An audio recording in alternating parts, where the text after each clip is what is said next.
Sindh high court ने शहर में ग्रीन बेल्ट्स और खुली जगहों पर तजावुजात और गैर कानूनी पार्किंग के खिलाफ वार्निंग दे दी।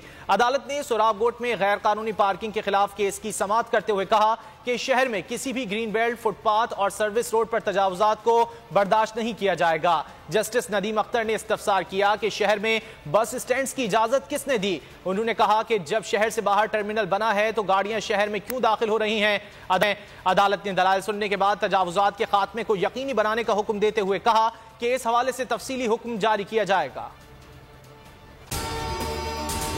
अगर आपको ये वीडियो पसंद आए तो लाइक पर क्लिक करें। हकीकी आजादी की जंग में बोल भी कप्तान के हमकदम। इलेक्शन कराओ मुल्क बचाओ की लाइव ट्रांसमिशन दिखाई लम्हा बलम्हा सूरत हाल। रील और रेटिंग में भी बोल न्यूज रहा नंबर 1। सब्सक्राइब करें और बेल दबाएं ताकि कोई खबर रह न जाए।